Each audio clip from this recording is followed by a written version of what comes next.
A lot of concern from parents out there after hearing their kids talk about a social media app that has a lot of different types of threats on it. It's not just one school. There have been a handful of schools in and around the area, to the point where the Sangamon County state's attorney had to come out yesterday and discuss this a bit. We, of course, had an instance in Chatham, heard something about something happening in Riverton, but a couple of schools in Springfield.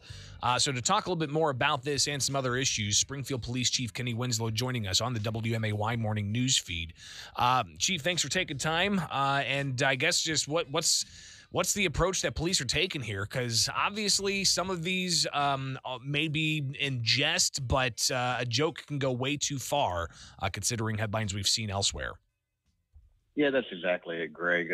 First, thanks for having me on. But the reality is, in today's world that we live in, we've all seen what's happened around our country over the last 20 years since Columbine. But, every year it just seems like every time we turn around, we're reading about another school shooting, a mall shooting, a mass shooting somewhere. So, and we've dealt with it here, whether it be at the mall with the shootings we've had there, whether it's been fun.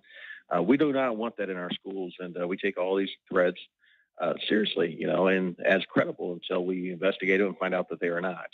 And with that, there are serious consequences. We deploy a lot of resources to address this. And it's something that, the state's attorney's taken very, very seriously, and it causes a lot of fear, a lot of alarm throughout our community with parents, with students, et cetera. So it's not a joke, and I know that in my younger days as a 15 and 16-year-old, I did some stupid stuff in life and things that looking back probably shouldn't have done. I'm sure we've all been that point, but the reality is that this is not a joke. And it's not our goal to go out there and charge a bunch of kids with felonies, and that's really what this is. This is a class 3 or class 4 felony for these type of incidents.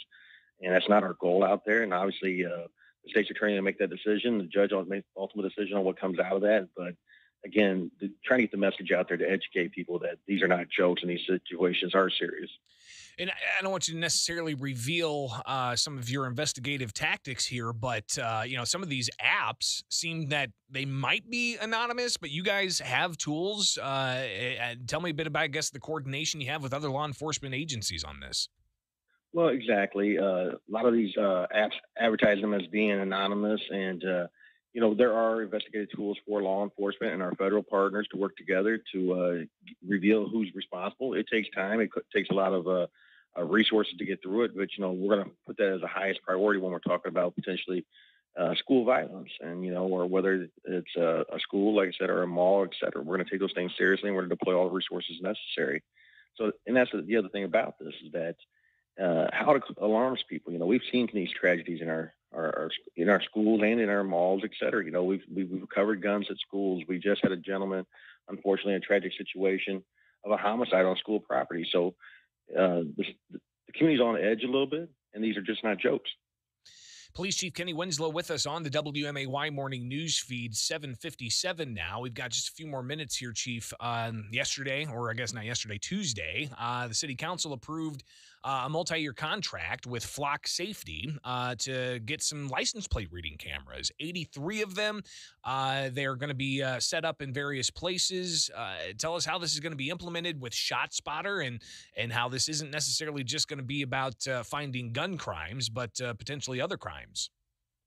Absolutely. The license plate readers will be spread throughout our community, and most major intersections are egress and ingresses of our community. Basically, there is another crime-fighting tool. They serve a valuable purpose, not just for gun violence, but any kind of crime. It can be a rash of car burglars. It can be a bank robbery. It can be a retail theft. It can be an Amber Alert. It can be somebody who's suffering from Alzheimer's that's missing in their vehicle. There's all kinds of functions for these. We actually had them back in 2010, 2011. We had a few of them on a couple cars. I remember cruising around with one of the officers looking at that technology. Exactly. And the technology's gotten better over time. We will implement, just like anything else, it'll be restricted to law enforcement. It's no different than any other law enforcement database that we have. But there is a public-private partnership that can be offered out there as well for different businesses, different neighborhood associations, but they don't get the same information we get. And I know there's a couple businesses in town already have them. They've really grown in popularity over the years with repo and tow services and other services out there. So we think it's going to be a valuable tool. And the way it works with our ShotSpotter is the ShotSpotter will take us exactly to the location within 82 feet of it or where the shots were fired. We got 40 seconds. Sorry about that. And it'll get us to the area. And then basically we can check the LPRs in that area if we have a car description or any car that went through those areas during that time. And the vast majority of our shootings had a mobile conveyance tied to them. So we see this as a valuable tool for us for investigations. Yeah, I think it'll be fascinating to see how this evidence is used to help piece together some of these heinous crimes that have happened even in the past 6 months. There was that triple homicide and other shootings that have happened, and just being able to get extra leads, as you said at the city council meeting, 24 hours these things are going to be on. So they're going to be the eyes and shot spotter, the ears for law enforcement 24 hours a day. Police Chief Kenny Winslow, appreciate your time this morning. Be safe out there. Thanks, Greg. Have a good day. It is the WMAY morning news feed. From the Fly SPI studios, take the easy way out.